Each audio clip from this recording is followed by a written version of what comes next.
আসসালামু আলাইকুম। দক্ষিণ কোরিয়া থেকে আমি ফাহিম বলছি। আজকে আপনাদেরকে একটা বিষয় নিয়ে আলোচনা করব। সেটা হচ্ছে দক্ষিণ কোরিয়াতে গতকালকে আমি এক জায়গায় গিয়েছিলাম। আমার শহর থেকে কিছুটা দূরে। সেই শহরে আমি এক ভাইয়ের সাথে দেখা করতে যেয়ে পরে আমি তার সাথে প্রায় ২ থেকে ২.৫ ঘন্টা সময় স্পেন্ড করি। আমি মসজিদে গেলাম। তার সাথে মসজিদ থেকে বের হয়ে খাওয়া-দাওয়া করলাম। যখন আমি বাসায় ফিরে আসবো, তখন আমার ট্রেন ছিল ৭:১১ তে। হ্যাঁ? ৭:১১ ট্রেনে আমি যখন যাবো, তখন আমি পাঞ্চ করার সময় দেখি কি আমার মানিব্যাগটা নাই। আমি তো বললাম, "ব্যাপার কি?" মানিব্যাগ তো আমার প্যান্টের পকেটেই ছিল। পিছনের পকেটে রাখা হয়েছিল। পিছনের পকেটে রাখার পরে আমি খোঁজা শুরু করছি। পরে অতঃপর একসময় আমি কার্ড আর মানিব্যাগটা না পাওয়ার কারণে আমি তখন খোঁজা শুরু করি এবং ভাইকে ফোন দিই, "ভাই আমার কার্ডটা তো হারায় গেছে। এখন কি করা যায়?" পরে সেই ভাই আমার সাথে প্রায়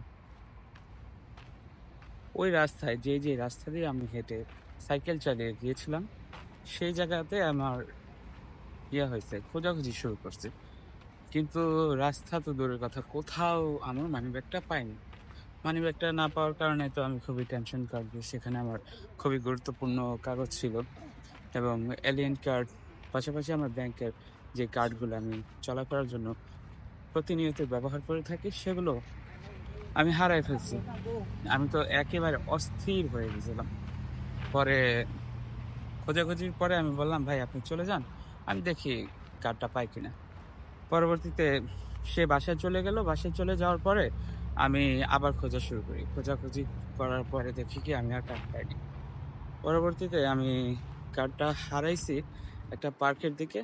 আর সেই পার্ক থেকে হয়তো কোনো এক কোরিয়ান কার্ডটা মানিব্যাগটা পাইছে। মানিব্যাগটা পাওয়ার পরে সে লস্ট অ্যান্ড ফাউন্ড সেন্টারে দক্ষিণ কোরিয়ার আমরা যারা আছি তারা সবাই জানে লস্ট অ্যান্ড ফাউন্ড একটা সেন্টার আছে যেখানে হারিয়ে যাওয়া পণ্য মানুষ খুঁজে পায় এবং আমরা বইয়ের মধ্যেও পেয়েছি। তখন আমাকে একজন ফোন দিল কোরিয়ান, বলল, "ইয়োবসাইও, আমার নাম কি?" আমার নাম জিজ্ঞেস করলো। আমি বললাম, "হ্যাঁ, আমার নাম এটা। আপনার কি কিছু হারাইছে?" পরে বলে, "হ্যাঁ, আমার তো হারাইছে, একটা মানিব্যাগ হারাইছে।" পরে আমি স্টেশনের নিচে যেয়ে আমি লস্ট অ্যান্ড ফাউন্ড সেন্টার থেকে আমি আমার মানিব্যাগটা কালেক্ট করি।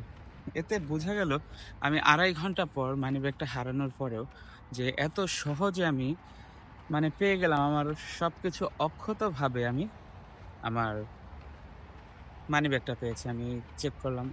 সে আমার কাছে আমার এলিয়েন কার্ডটাও বের করে দেখেনি আমার চেহারার সাথে মিল আছে কিনা। পরবর্তীতে ওরা বলল, কোন মানিব্যাগ তোমার?" পরে আমি বললাম, "এই মানিব্যাগটা আমার।" পরে বলছে, "আচ্ছা ঠিক আছে, নিয়ে যাও।" তখনই ভাবলাম কোরিয়াতে যদি আপনার কোনো কিছু হারায় যায়, আপনি অবশ্যই ওই এরিয়ার লস্ট অ্যান্ড ফাউন্ড সেন্টারে খোঁজার চেষ্টা করবেন। আর যদি লস্ট অ্যান্ড ফাউন্ড সেন্টারে না পান, তখন রাস্তার আশেপাশে দেখবেন কোরিয়ানরা কি করে, কোনো কিছু হারায় যাওয়ার পরে সাইড করে রাখে।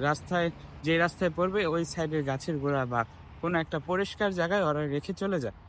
তবে চেষ্টা করবেন নিজের ডকুমেন্ট বা ইম্পোর্টেন্ট কাগজপত্রগুলো মানে সেফলি চলার। আসলে যখন এগুলো হারায় যায় তখন কিন্তু আমাদের মনেও থাকে না এটা কিভাবে হারাইলো। হারানোর পরে আমরা বুঝতে পারি এটা হারায় গেছে। তাই আমার কাছে এই ব্যাপারটা খুবই ভালো লাগছে। হয়তো অন্যান্য দেশের পরিস্থিতি তো জানেনই।